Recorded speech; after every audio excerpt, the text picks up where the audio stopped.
Assalamualaikum warahmatullahi wabarakatuh. Pada kesempatan kali ini kita akan belajar tentang klausa.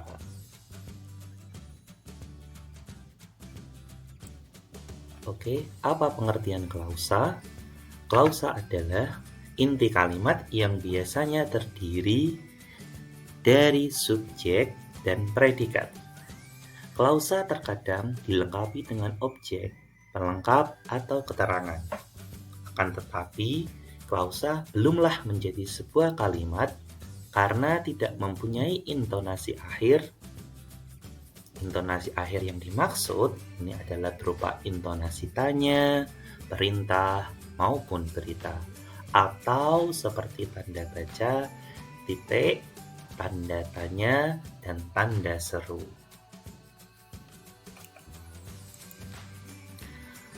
Klausa berbeda dengan kalimat, walaupun mereka sama-sama memiliki subjek dan predikat. Akan tetapi, kalimat dimulai dengan huruf kapital dan diakhiri dengan titik, sedangkan klausa tidak. Selain itu, dalam kalimat tidak terdapat lebih dari satu klausa. Mohon maaf, dalam kalimat bisa lebih terdapat satu klausa, 2 atau 3. Selanjutnya, contoh klausa. Di sini saya akan memberikan beberapa contoh. Yang pertama, satu adik bermain. Nah, mengapa di sini sebut klausa? Karena karena ada subjek dan predikat. Subjeknya adalah adik, predikatnya bermain, dan tanpa adanya intonasi akhir atau seperti tanda baca. Kemudian yang kedua, Rara bermain. Dua contoh tersebut adalah contoh dari klausa. Selanjutnya, saya mengambil contoh dari sebuah kalimat. Saya memiliki sebuah kalimat, pemerintah mengajak masyarakat agar menerapkan hidup sehat. Ini merupakan contoh kalimat karena diawali dengan huruf kapital dan diakhiri dengan tanda baca titik. Kalau tanda baca titik berarti merupakan kalimat berita. Dari kalimat tersebut ternyata terdiri dari dua klausa. Apa saja itu? 1. Pemerintah mengajak masyarakat. 2. Menerapkan hidup sehat. Nah, dari sini kita bisa melihat perbedaan antara kalimat dan klausa. Selanjutnya, ciri-ciri klausa. Di sini ada 4 ciri klausa. Yang pertama adalah klausa terdiri dari subjek secara tertulis atau tidak tertulis. Jadi, sesuai dengan pengertian tadi, meskipun pengertian dari klausa terdiri dari subjek dan predikat, nah subjek ini bisa ada, bisa tidak. Selanjutnya, klausa memiliki satu predikat. Jadi, ciri yang kedua, di dalam klausa harus ada predikatnya. Ini menjadi bagian terpenting dari sebuah klausa. Yang ketiga, klausa tidak memiliki intonasi akhir ataupun tanda baca. Seperti tadi intonasi akhir itu ada intonasi berita, intonasi tanya, dan intonasi perintah.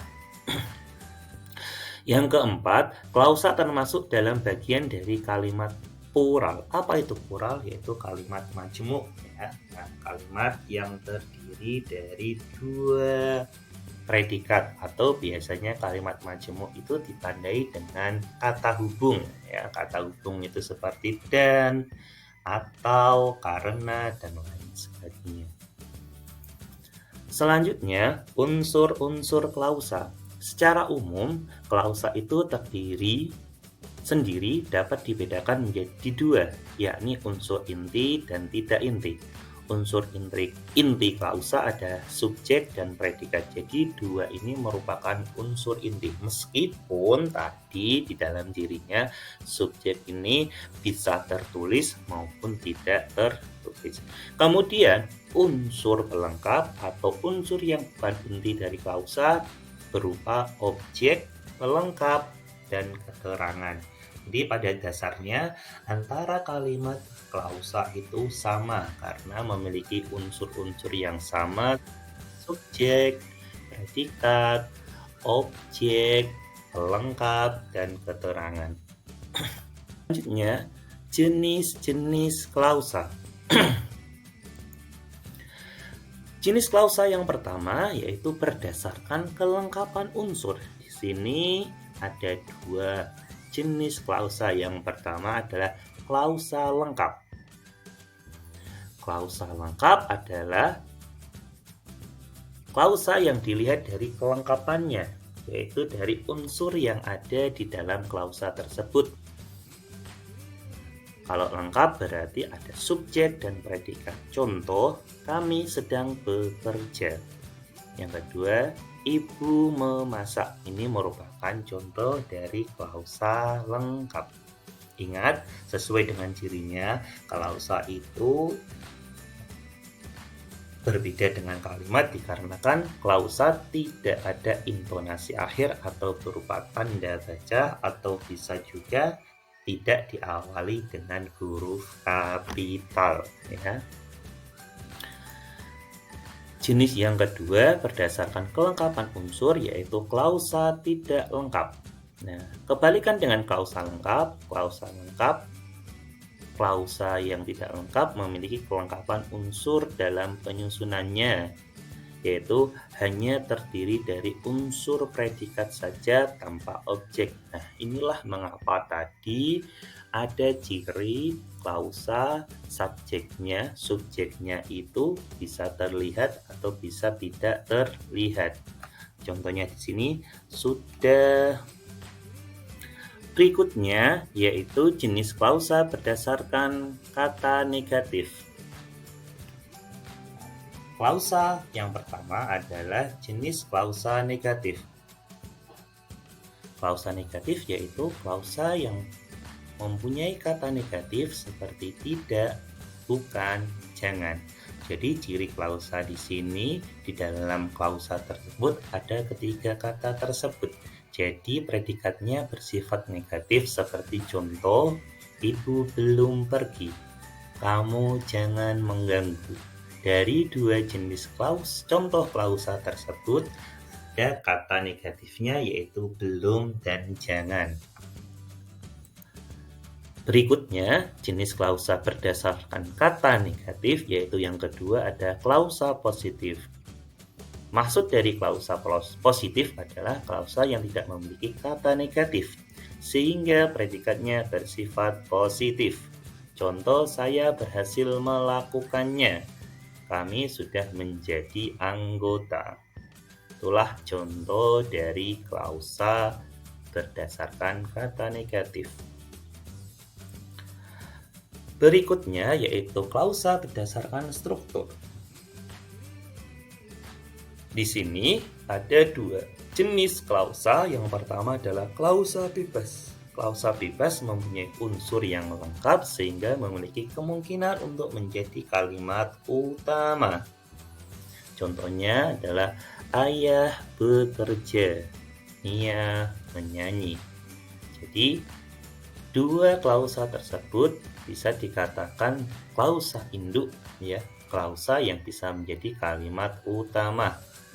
Selama tadi diberi intonasi akhir dan diawali dengan huruf kapital, dia bisa menjadi sebuah kalimat karena sudah terdiri dari subjek dan predikat juga. Kemudian, jenis yang kedua berdasarkan struktur yaitu klausa terikat. Klausa terikat tidak memiliki kemungkinan menjadi sebuah kalimat karena seringkali tidak memiliki subjek maupun predikat. Klausa ini dapat ditandai dengan adanya penggunaan konjungsi. Contohnya setelah makan, nah itu ada konjungsinya. Contoh yang lain, karena hujan. Itu. Selanjutnya, jenis yang lain berdasarkan unsur menjadi predikat. Di sini ada 5 jenis. Yang pertama adalah klausa verbal. Apa itu klausa verbal?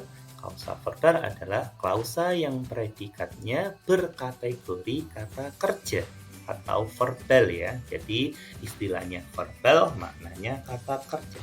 Sebagai contoh, di sini ada klausa petani mengerjakan sawahnya dengan tekun.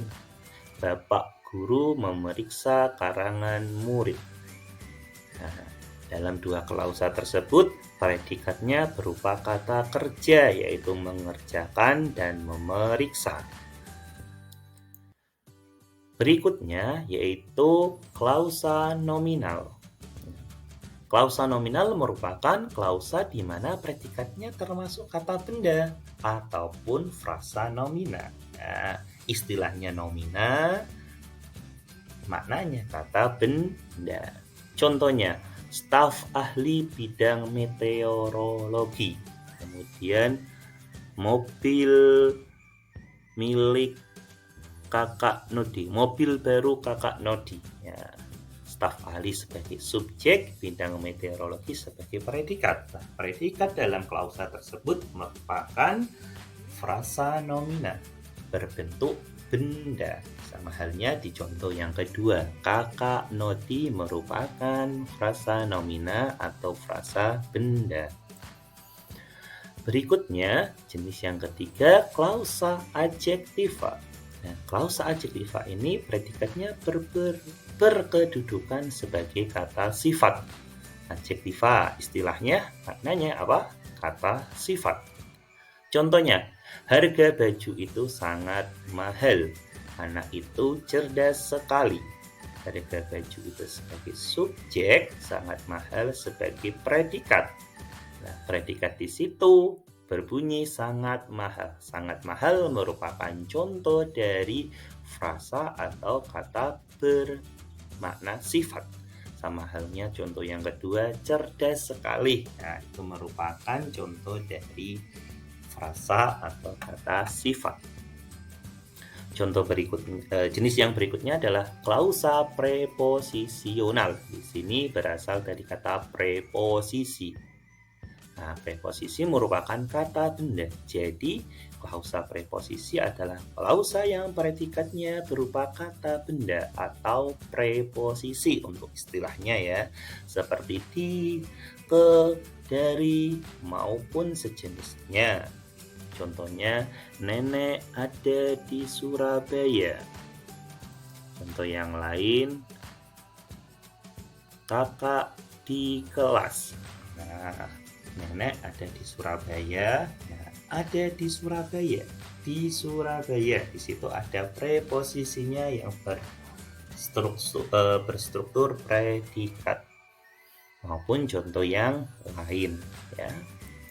Kemudian jenis klausa berdasarkan unsur menjadi predikat. Yang terakhir adalah klausa numeral. Numeral sendiri itu bermakna bilangan. Jadi klausa yang memiliki predikat berupa kata bilangan, istilahnya adalah numeral. Contohnya, uang hanya Rp1.000, sabunnya hanya 2 macam. Di sini predikatnya bermakna atau berbentuk numeral. Rp1.000, nah itu bilangan ya. 2 macam, ada 2 berarti numeral. Terima kasih. Demikian penjelasan dari klausa. Semoga memberikan manfaat bagi kalian semuanya.